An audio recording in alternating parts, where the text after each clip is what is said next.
Hey guys hi. ఆగండి ఈ వీడియోని పూర్తిగా చూడండి. సో నాకు అనిపించింది ఒకటి చెప్పాలనుకుంటున్నా. ఏంటంటే ప్రజెంట్ ఉన్న జనరేషన్లో చాలామంది విడాకులు తీసుకుంటున్నారు. అది కూడా లవ్ మ్యారేజ్ చేసుకున్న వాళ్ళు 1 ఇయర్ 2 ఇయర్ తర్వాత మధ్యలో ఏవో చిన్న చిన్న గొడవల మిస్అండర్స్టాండింగ్స్ వల్ల అయితే చాలామంది విడిపోతున్నారు. సో ఎందుకబ్బా మరి లవ్ చేసి పెళ్లి చేసుకుంటారు? మరి ఫస్టే 2 ఇయర్స్ వరకు బాండ్ పేపర్ రాయించుకోవచ్చు కదా, 2 ఇయర్సే ఉంటానని చెప్పి.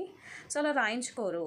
మరి 2 ఇయర్స్ తర్వాత ఎవరితో మధ్యలో వచ్చిందని చెప్పి చాలామంది అయితే విడిపోతున్నారు. సో చూడండి గాయ్స్, అదైతే రీజన్ కాదు. ఒక్కసారి పెళ్లి చేసుకుంటే ఈ లైఫ్లో ఎంతమంది మధ్యలోకి వచ్చినా కూడా సో లైఫ్ అనేది మనం పెళ్లి చేసుకున్న వాళ్ళతోనే లీడ్ చేయాలి. సో అదైతే నాకు కరెక్ట్ అనిపించట్లేదు విడిపోవడం అనేది. సో చాలామంది తెలిసి తెలియక పెళ్లి చేసుకొని అయితే ఇలా విడిపోతున్నారు. ప్లీజ్